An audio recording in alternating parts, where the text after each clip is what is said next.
Okay, so in this lesson we're going to talk about cropping your images inside Photoshop. Now, two of the most common reasons to crop a photo are, one, to remove unwanted elements. Perhaps you took a photo and maybe on the side there's an element or a person standing there that you didn't necessarily want in there.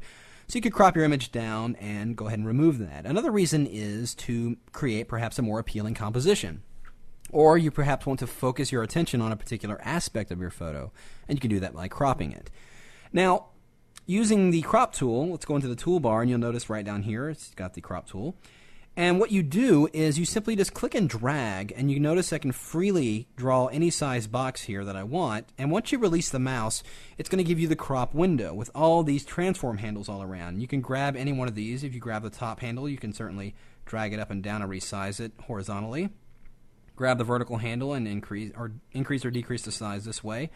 You can also grab any of the corner handles and freely modify the entire box like this. Now notice when we drew the box, the rest of the image, or the outer area of the crop box, darkened. And that's because of this right up in here. If you look in the options bar, you'll notice we've got a shield. And that's what it's called. You can simply uncheck that if you like. But what it does is it's a visual aid to help you decide how you're going to image, or give you a better preview of how your image is going to look after it's cropped. And it is at 75% opacity, so you can faintly see your image through there. You can certainly take it all the way up, so you can really get a good idea of what your image is going to look like cropped.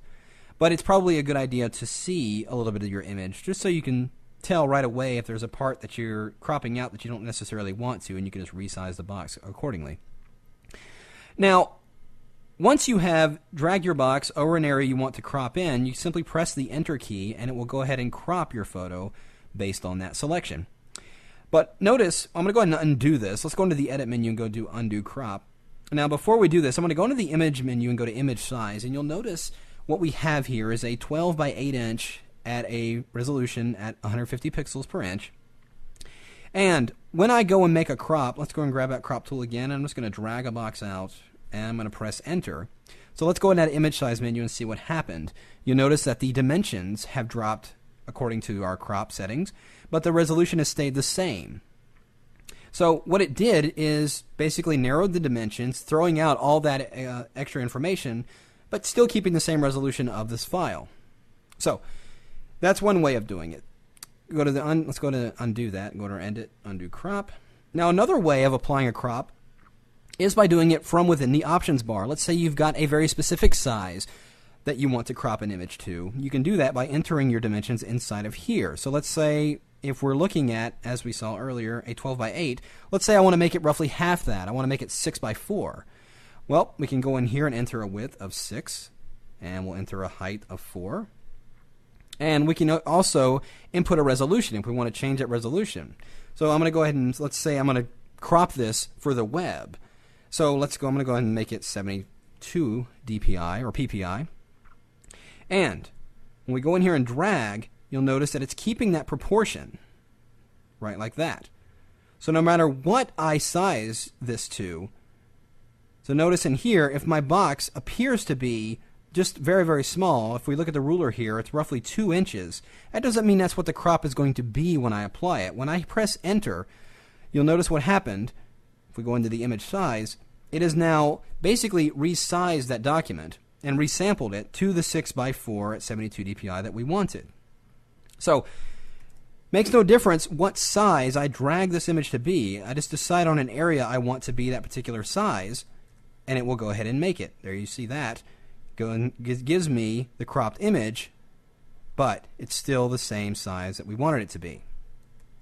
Now let's say you wanted to crop your image based on the actual dimensions of your file. Like we said, we got a 12 by 8, 150 pixels per inch. We want to keep that size, but still crop it in. So what we do is we're going to click this button right here called Front Image. And it's going to take that information and input it right in here, 12 by 8 at 150. So no matter what area I drag to size, you'll notice, and I'm just dragging the mouse all over the place, but it's still keeping in that proportion.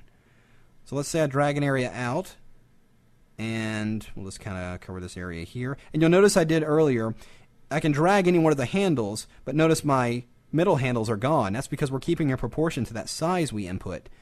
But you can also rotate it. If you click right outside here, you get a little bent arrow. So we can rotate that composition, and it might give us a little bit more interesting or dramatic image there. So let's go over here and take that and put it right about there. And when I press enter, we're going to get the same size document. If we go under image size, you'll notice that we're still in the 12 by 8, 150, but it's basically narrowed that area. But what happened was we cropped that area and then it resampled it up to fit in that designated size, or that specific size that we set up.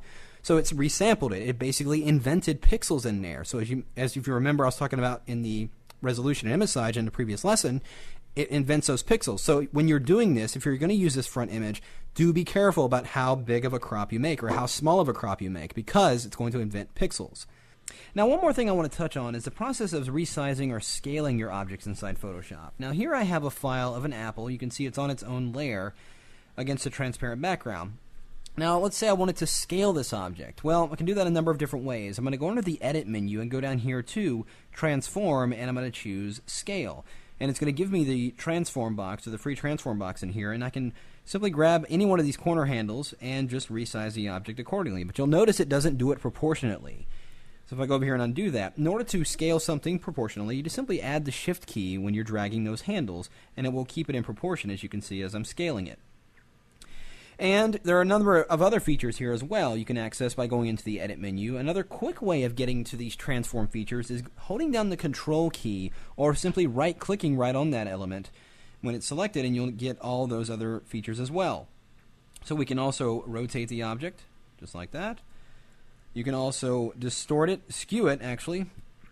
Just by grabbing any one of these handles, you can skew it in either direction you want, just like that. Simple act of skewing. You can do perspective, or distort rather, allows you to basically freely transform any one of the corner handles to do whatever kind of transformation you will need. And of course there is the perspective, which gives you a perspective depending on which way you push any of the corner handles. So it's a good way of resizing images that you're going to put on the side of a building or something like that. And perhaps one of my favorite features, and that is the warp. And this puts a grid on your object, and it allows you to basically freely transform the object and do all kinds of weird things with it. This has been used for a retouching tool. You can achieve very interesting effects with this, but you can grab any of the corner handles or any of these handles here and manipulate the object around, clicking inside the grid and manipulating it. All of that works just as well. And you can, of course, rotate it 180 degrees clockwise. You can flip it horizontally or flip it vertically. Just do all these transformations while you're in that transform area. Now, one quick way I get to all of these features is if you press Command or Control T with the object or with the layer selected, you'll get the free transform box, and you can grab any of these handles and scale it and do whatever you like. But you can also move outside the area of the box, and you notice we get the rotate handles. So you don't have to go and select the rotate, you just move out and you can modify it any way you want. If you hold down the Command key, you can go into the distort mode and grab any of these handles and distort this feature. So a lot of these features are available right on the fly just simply using these keyboard shortcuts. So that is how you go about resizing objects inside Photoshop. In the next lesson, we're going to jump in and talk about how to generate selections of objects.